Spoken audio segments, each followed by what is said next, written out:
Do you know your medicine? Weed Maps and SC Laboratories bring you an educational series on the science of clean and safe cannabis.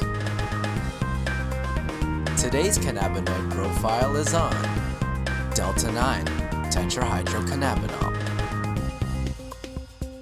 Hi, I'm Dr. Bonnie Goldstein, and I've been educating patients about cannabis for a number of years.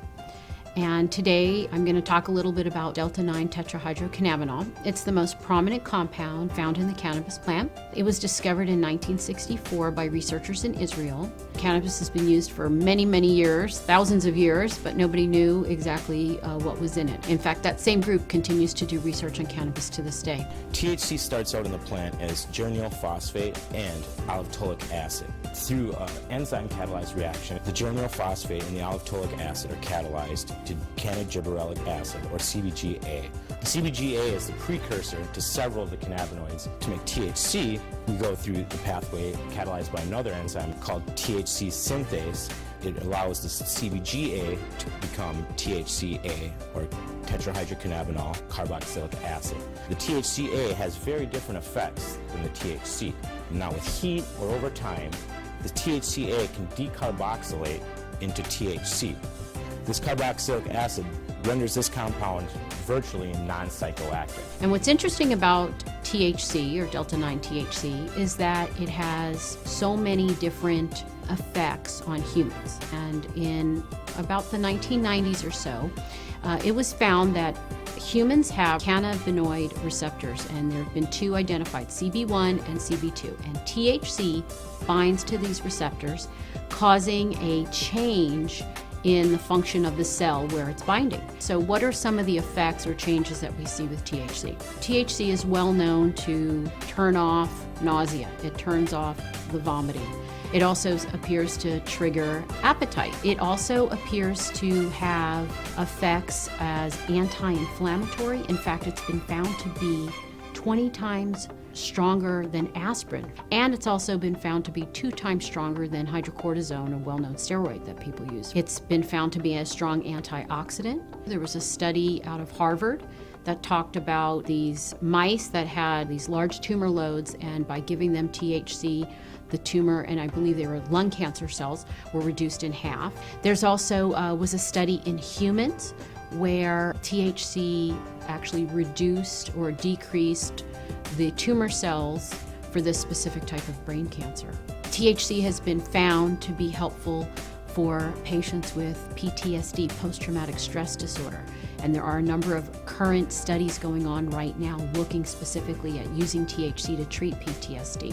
THC has also been found to help patients with Tourette's syndrome. And Tourette's is very difficult to treat overall because the medications that can help often have very significant side effects, especially in young people. And so THC was studied, and they found that the patients had overall less tics and less urges. SC Labs tests for THC using an HPLC, also known as a high-performance liquid chromatograph. There's basically 2 methods out there to test for THC in cannabis.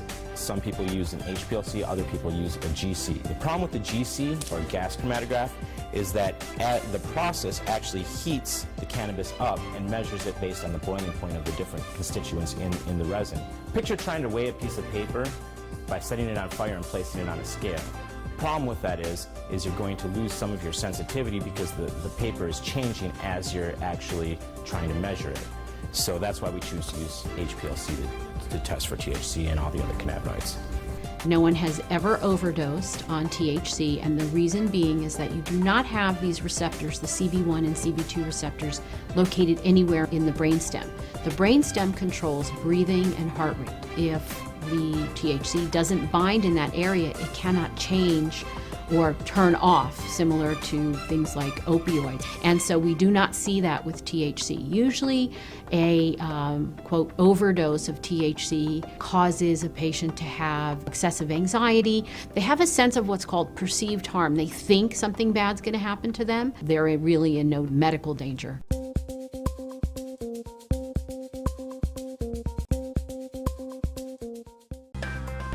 Today's cannabinoid profile is on tetrahydrocannabinolic acid. THCA is another cannabinoid found in the cannabis plant. THCA stands for tetrahydrocannabinolic acid.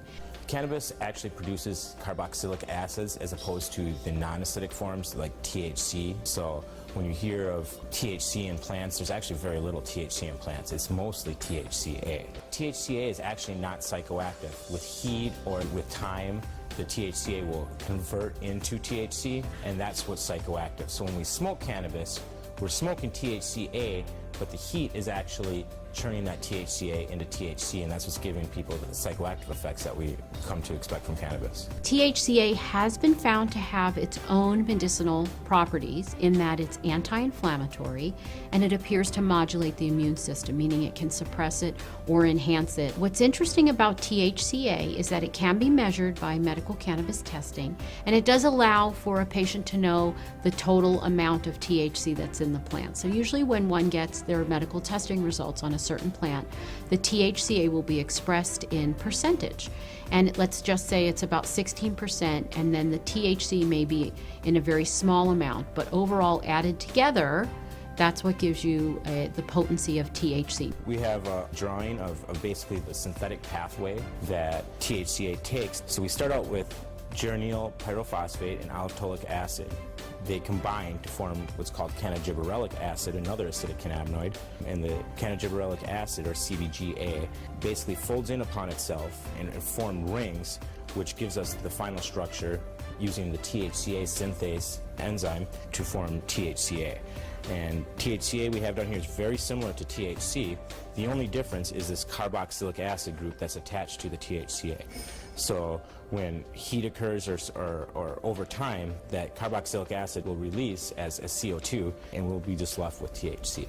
Now, interestingly, when one tests medical cannabis in a lab, there are different methods, and the method that many labs use is called gas chromatography. Now, unfortunately, gas chromatography requires heating up of the plant, so what happens is the THCA actually gets decarboxylated in the lab. And that's why we use HPLC, because we feel that the acidic cannabinoids play a very important role, and in knowing the ratio between the THCA and THC is important for judging the quality of the cannabis as well as the effects the cannabis is going to have on the patient. So it's very important. And in with other products such as edibles or non-inhaled products, it's much more important because, as I said, THCA has very different properties physiologically as well as psychologically than the THC. It's very important to know those numbers in the non-inhaled products. So you actually have a very accurate measurement of the THC that's in the plant. There's nearly enough study that's gone into THCA or some of these other acidic cannabinoids. The studies that have been done show very great promise in the possibilities of these acidic cannabinoids and different administration routes and stuff like that. So hopefully with the work we're doing here at SC Labs, bringing awareness of these compounds and showing people what compounds are actually in their medicine, will bring about that awareness, and we'll be able to inspire people to pick up the torch and carry it further and get this research done and start finding out exactly what benefits these compounds can have. But there needs to be a lot more research.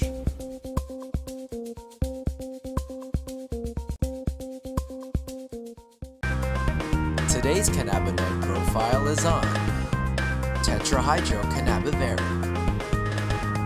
THCV, or tetrahydrocannabivarin, is another cannabinoid found in the cannabis plant, and it appears to have an interesting reaction with the CB1 receptor. At low doses, it blocks the receptor, and at higher doses, it binds to the receptor.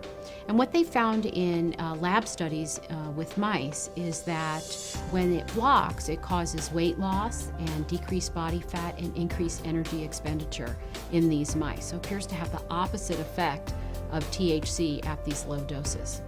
It's very similar to THC except for a few minor chemical constituents, but it actually starts from a whole different process than the tetrahydrocannabinol that we're used to, or THC that we're used to. Most of the cannabinoids that we've all heard of, THC, CBD, CBC, start from a combination of geranyl pyrophosphate and allitolic acid, whereas THCV we're studying with diveronolic acid. And the only difference really is the diveronolic acid has 2 less carbons than the alloptolic acid.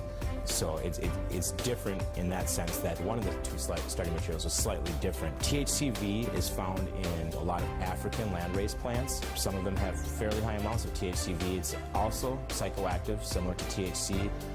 The effects are described slightly different as more of a psychedelic high. The 2 compounds combine through an enzymatic process to form cannabigerolic acid, or CBGVA. CBGVA synthesizes to THCVA through an enzymatic process using the THCVA synthase enzyme. So THCVA is very similar to THCV, except for it has this carboxylic acid group attached to it. And now with heat or over time, this carboxylic acid will release from the molecule, and then you'll have THCV.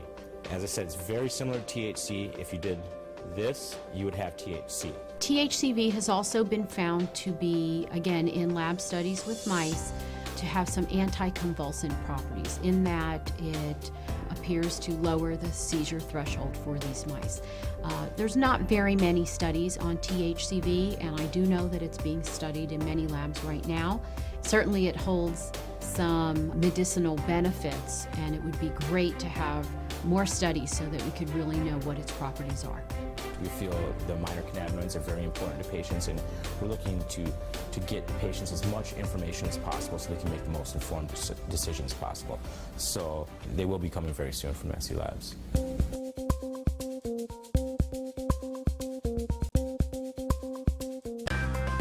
Today's cannabinoid profile is on cannabidiol. Cannabidiol, or CBD for short, is the second most prominent compound found in the cannabis plant. A lot of the medical benefits of cannabis that are attributed to THC or other cannabinoids are actually due to the CBD content of the cannabis. It has very strong anti-inflammatory properties. And not only does it help suppress inflammation, but there was a study that showed that it also helps the body to not make the chemical that causes inflammation. So it actually has somewhat of a preventive role. Cannabidiol has also been found to have anticonvulsant properties in that it can reduce the seizure threshold for a number of patients. I've had my own patients who have said that once they started using CBD-rich strains, they have found that they have had less episodes of their seizures. CBD is synthesized in the plant through the same pathways as THC, CBC. It starts out as geranyl pyrophosphate and alloptolic acid. Those 2 compounds join together through an enzyme-catalyzed reaction. Cannabigerolic acid, CBGA, is the starting material for CBDA, THCA, and CBCA. So CBDA synthase, if it's found in large enough amounts, will take this cannabigerolic acid and make it into cannabidiol carboxylic acid, which is CBDA. CBDA is CBD with a carboxylic acid attached to it. Now, with heat or through time, this carboxylic acid will naturally release from the compound, as it is very unstable, and become CBD. This process right here, where we lose this carboxylic acid, happens at about 80 degrees Celsius. A number of studies were done where they actually gave patients an overdose of THC to see what would happen when they then added CBD. And CBD completely turned around the negative effects of an overdose of THC without changing the levels of THC in the blood. So that means that CBD exerts its own medicinal, just doesn't reverse THC, it actually has its own medicinal properties. CBD has been found to cause cancer cells to what we call commit suicide while preserving the normal cells. And what appears to happen is it appears to bind to the receptors on the cancer cells, which then induce the cancer cell to kill itself. Cannabidiol has also been found to be what we call biphasic in terms of sleep. So at low doses, it's what we call alerting. It kind of keeps you awake. At higher doses, it can be very sedating and cause you to sleep. But what's nice about that is you can control whether or not you are alert or you're feeling tired. When I started testing cannabis about 2 or 3 years ago, we saw virtually no high CBD plants. Almost every plant we tested was high in THC, anywhere from 10% to 20% THC, with some outliers on either end. Some plants would have maybe 1% CBD at the max, 1.5% CBD at the max. Now that we've been testing for a while, we see anywhere from 8 to 15% CBD and maybe 5 or 6% THC in these strains. Some strains we get a 50-50 ratio. It can happen in all different ratios, but what it is it's a recessive gene in plants. So we have breeders have to actively go and try and breed this back into these plants and find these high THC plants that might have that high CBD gene locked away and breed them together and see what they find. And really the only way you can know if it's high CBDA is testing. With testing and growers or breeders having access to that knowledge base, we see them coming back and reversing some of the trends of the last 30, 40, 50 years and breeding the CBD back into the plants. Now, there have been a number of studies that have looked at cannabidiol, CBD, exerting a protective property to damaged neurons. And it appears that in the studies, CBD protects the nerves by inhibiting the process by which nerves are damaged. CBD has also been shown to protect against brain injury. When patients or lab animals have had a brain injury, CBD appears to protect the brain from damage that occurred to the nerve cells. The studies have shown that it can actually fight MRSA, which is methicillin-resistant Staph aureus, a notorious bug that is resistant to a number of antibiotics. A topical application of cannabis was able to fight the infection, and the MRSA was eradicated from that infection site. SC Labs tests for CBD with a high-performance liquid chromatograph, also known as an HPLC. There's 2 different ways you can test for cannabinoids. It's either with an HPLC or with a GC. If you hear of someone testing with other methods, it's probably not a scientifically validated method. But the problem with the GC is that the GC uses heat to test for these cannabinoids. And as I said earlier, all the acidic cannabinoids are very sensitive to heat. So the GC can give you no information about the acidic cannabinoids. It can only tell you about the non-acidic cannabinoids. The heat is decomposing these compounds. It's definitely decarboxylating all of them. And you're trying to measure it as these compounds are in a state of flux. And that's just, it's kind of fuzzy. So we use the HPLC because it keeps the cannabinoids in their natural state. They're in their liquid state. There's no alteration. There's no heat or anything like that happening. And so we get a much more accurate and a much more realistic picture of what's actually in the sample that we're testing. One of the important things for people to understand about cannabidiol is it is not psychoactive. That means it does not change your mood, your mentation, the way that THC has psychoactive properties and can actually cause what we call the high. CBD does not do that. For patients who are not interested in the THC effect but are interested in the CBD effect, this is a terrific choice for them to have.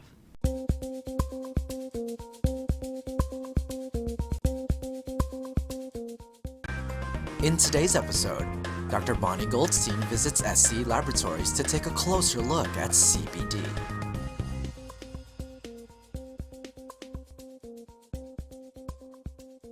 Hey Josh, how you doing? Good, it's good to see you again. I was really excited to come back and maybe we could talk about CBD today. You know, cannabidiol has been something that a lot of my patients have been asking about, and I just wanted to see, we didn't really get a chance to look. All right, it's really exciting. We've been seeing a lot of high CBD strains coming through the lab, so let's go back and I'll show you some results. All right, sounds good. So Bonnie, I'm really glad you stopped by. I've got some interesting things to show you. We've had a lot of high CBD samples coming through the lab. Oh great, I can't wait to see it. So here's an example of the majority of plants we see. It equals out to 16.2% total THC and 0.9% total CBD, and that's representative of a good 99% of plants we see coming through the doors. So maybe 0.5% CBD up to 1.5% CBD. So in comparison, take a look at a high CBD strain. This is a Harlequin, a high CBD strain. We have 5.2% total THC and 11.3% total CBD. These used to be very rare. We're starting to see them a lot more now. So why is it that the THC is so low? All right, well, before testing, breeders would breed selectively just for THC content. We don't usually see 15% THC and 15% CBD. The plant still seems to only be able to make so much resin. Well, and I know from scientific studies that I've looked at that CBD is not psychoactive. So for a person who is got some inflammatory condition or some type of other illness who wants to use medical marijuana, they may find that if they're a person who doesn't want the effects of THC, that a high CBD strain is going to give them that medicinal effect without giving them the euphoria or lethargy or whatever it is that they get from the THC. Let me see who that is. Hello? Oh, she's here. Okay, great. Just so happens, I think we have a guest who might be very relevant to the conversation we're having right now. Let's great. Let's go talk to her. Sarah. Hi. It's great to see you again. You too.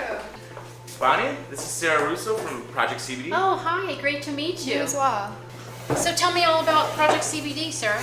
Well, Project CBD, we're an educational news service, and we focus on the reintroduction of CBD as a news story. Over a year, we've eventually seen that dispensaries have begun carrying it and patients have begun using it.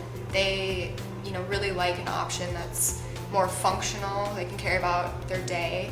So, I've done a lot of reading about CBD, and, you get kind of amazed that something could have so many benefits. And so the things that I've read about is it's, anti-inflammatory, and I've actually seen that with my patients, anti-anxiety, has anti-psychotic, and also can balance out if somebody has too much effect from THC, it will balance out the THC effect. Neuroprotection and anti-convulsive, anti-emetic, anti-spasmodic, it stops spasms. I mean, it's amazing that one medicine would be able to do so many things. CBD and THC work synergistically, and they both have anti-tumor properties as well. Yeah, and I believe there's a study coming out shortly where they've been looking at veterans who've been suffering with PTSD using medical cannabis, so that'd be great results to check out.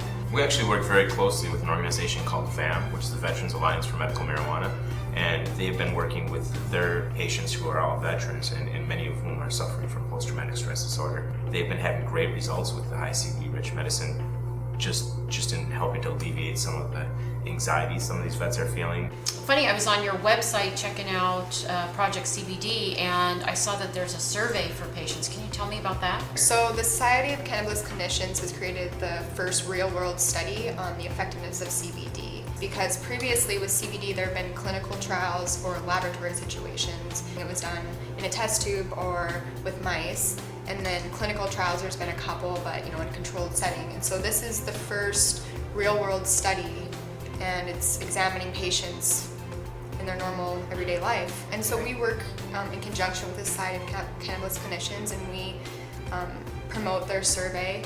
And also we encourage patients, anybody who is interested in CBD, to contribute news and information to us. If you're a grower, we want to hear about it. What are you growing? If you have a new strain that's just been tested at the lab, we want to hear about that too. We couldn't be doing the work we're doing without lab-tested medicine. The whole CBD topic actually is what makes me really excited to be part of the testing industry. With testing, a lot of times we kind of fall into the trap of what's the highest THC strain. And with the CBD and some of these other minor cannabinoids, it's great to be able to show patients that it's not just about the highest THC score. There's other reasons to test, and it's an honor to be able to give patients, that accurate information so that they know what they're getting, and it's exciting to be a part of that.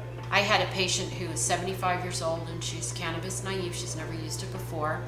And I saw her about 6 weeks after she saw me. I thought she was going to be unhappy with her results, and that's why she came back to see me, but she actually came back to tell me that she now was off 3 medications and that she had much more mobility because the inflammation went down. So I think it's just terrific when we have all this information, but we need to get it out there to the patients. I'm really excited about all of this. This is great. Between testing the medicine and educating people on CBD, I feel like just tremendous progress is being made. It really is all about educating people, and they can actually make really good decisions about their own health, about a loved one's health. And really it's about improving the quality of your life. Thank you all for stopping by. Sarah, it was great to see you again. Yeah, you too. Great to meet you, So Sarah. Great to meet you as well. Okay, we'll Thanks be in so touch. much.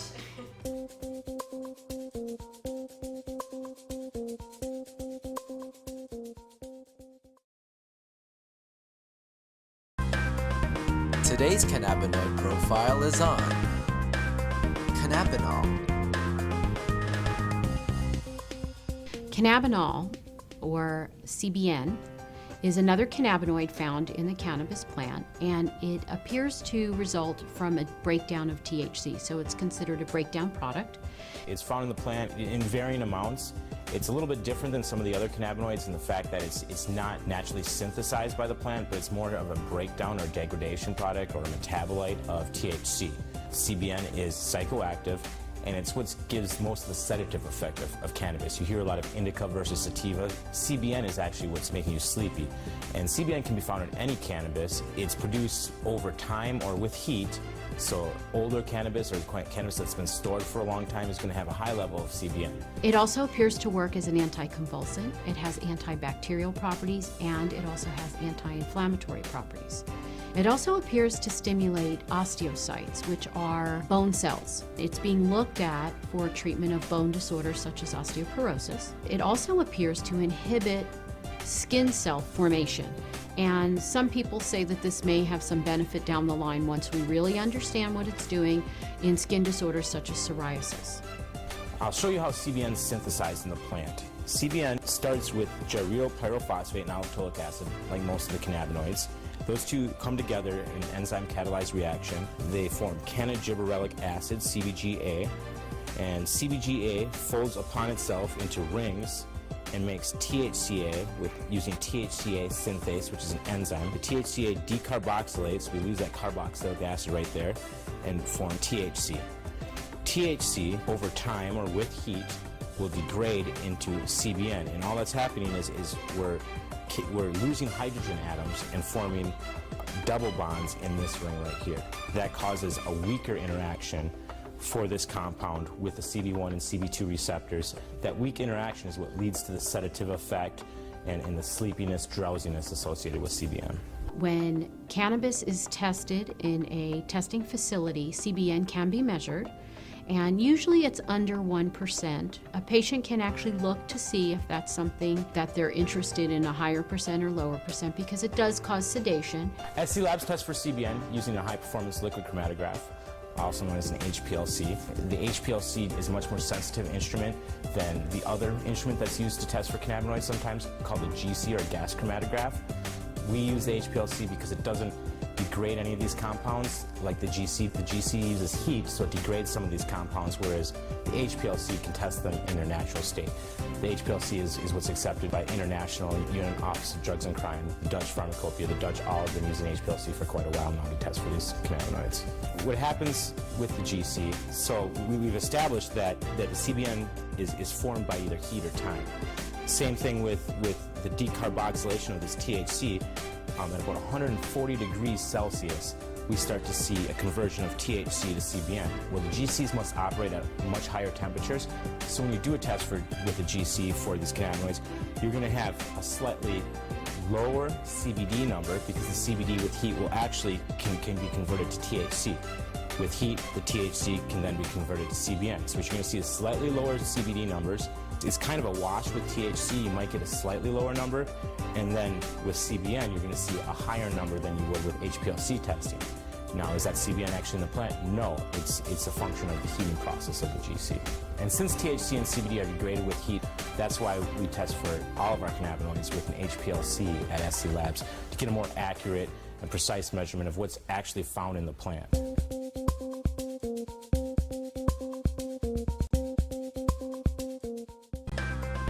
Today's cannabinoid profile is on cannabigerol. Cannabigerol, or CBG, is a cannabinoid that's found in the cannabis plant that is actually what we call the precursor to THC and CBD. So it's the first compound that's made. There's an enzymatic reaction which then leads it to be made to change into THC or to change into CBD. Sort of the stem cell, you'd say, of all the other cannabinoids found in the plant. It can form THC, it can form CBC, it can form CBD, and even some other minor cannabinoids. It's never really found in very high amounts in plants because as soon as it's created, it's sent along a chemical pathway to form another one of these cannabinoids. But in its isolated form, it definitely has a lot of medical potential. It's a very, very strong anti-inflammatory. It inhibits GABA uptake, and so GABA is a neurotransmitter in your brain, and when GABA is inhibited, you actually have muscle relaxation, and you have anti-anxiety effects. So it appears to promote similar effects that CBD has. It also appears to have antidepressant properties, and it also appears to have some modest antifungal properties. A lot is not known about the medicinal properties of CBG as it occurs in very small amounts and usually is not isolated out to be tested on its own. But it appears that it works in conjunction with the other cannabinoids to give that overall synergistic effect that people get with medical marijuana use. Here we have the synthetic pathway for CBGA.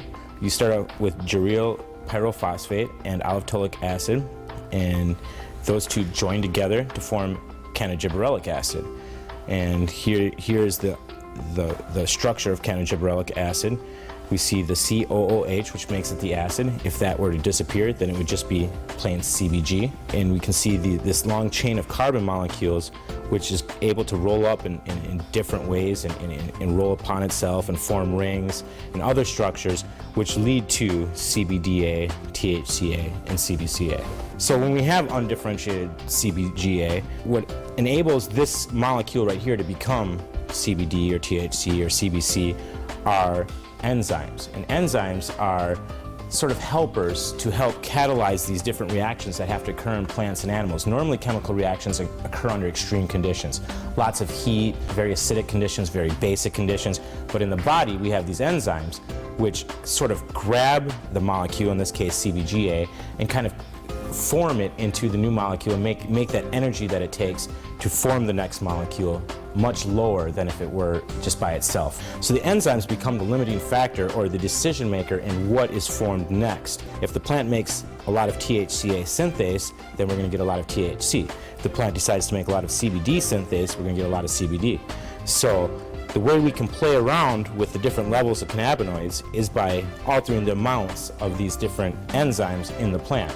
That can occur through breeding, it can occur through genetic manipulation, whatever it may be. With the legal restrictions placed on cannabis and other restrictions, there hasn't been a lot of real good research done on CBG and these other minor cannabinoids. Hopefully with the work SC Labs is doing, we'll see more breeders and more cannabis patients and more researchers all take note that there's more in cannabis than just THC, and some of these other compounds are very, very interesting compounds. They're all bioactive, so hopefully we can help spur some of that knowledge and to really finish some of this research that needs to be done and unlock some of the mysteries of these minor cannabinoids.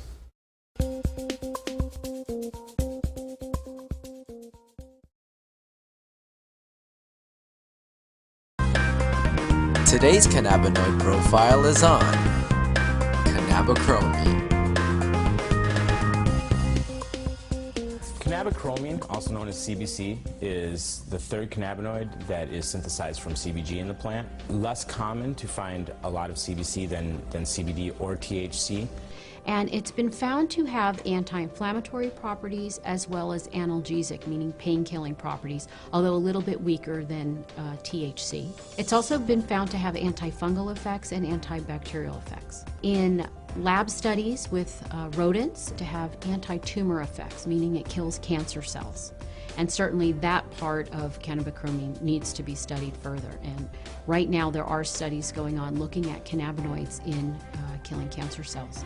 CBC is produced in the same chemical pathway as THC. It starts out with gyryl pyrophosphate and olivetolic acid combined to form cannabigerolic acid, which is CBGA. CBGA is the precursor to CBDA, THCA, and CBCA. What happens is cannabidiol acid through an enzyme catalyzed reaction, and what enzymes do is allow these reactions to take place at normal room temperature or body temperature, whatever it may be. And what happens here is the cannabidiol acid is going to fold over upon itself, and this carbon atom is going to attach over here and form CBCA. And what makes it an acid is this carboxylic acid group that's attached to it.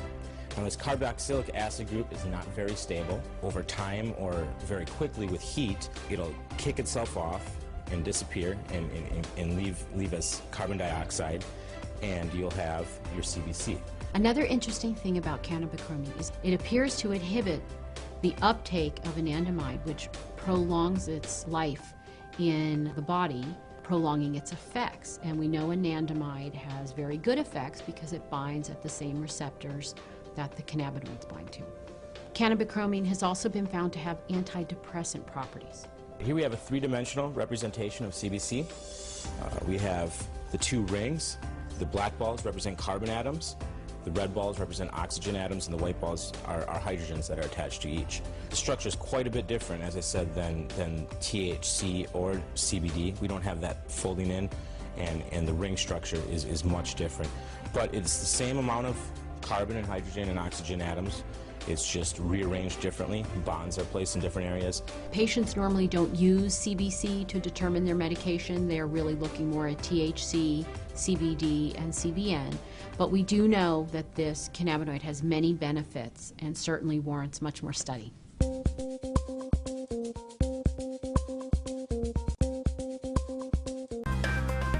Today's cannabinoid profile is on terpenes. So terpenes are the main class of aromatic compounds that are found in cannabis. And an aromatic compound, first of all, way back when scientists were first classifying compounds, they used some rather ad hoc methods to do that. And aromatics got their name because they all have pleasant aroma. They're the kind of compounds that you would find in cinnamon, ginger, pine trees. It's these compounds that are responsible for the smell of marijuana smoke, for example. The cannabis plant produces several terpenoids that, give it, you have cannabis plants that smell like bubblegum, grape, lemon, spices. So cannabis is really an interesting plant in the fact that it can produce a wide range of terpenoids. The main terpenoids in cannabis are myrcene, limonene, caryophyllene, and pyrene. Additionally, they all will contain this kind of structure, this is the very most simple aromatic compound, which we call benzene, has the formula C6H6. It's easy to imagine how if you replaced one or more of the hydrogen atoms in this compound with other organic fragments, you can build up a whole series of different compounds that are generally referred to as aromatics. They're all somewhat similar to the cannabinoids in chemical structure, so they can definitely have interesting effects, and the terpenoids on their own have been found to have different medical benefits. For example, beta-caryophyllene is one of the few non-cannabinoids that is known to actually activate the CB2 receptor. It's also known as an anti-inflammatory. Limonene has been shown to be somewhat antidepressant, and you have myrcene, which is the majority or the major constituent of the terpenoids profile in cannabis plants. So myrcene is shown to also have medical benefits to some extent. The terpenoids are very interesting, and they give cannabis its uniqueness. You have one plant that is a 16% THC plant, you have another plant that's a 16% THC plant, but yet they give you somewhat subtle differences in the effects they have on you. And a lot of that can be attributed to the terpenoids.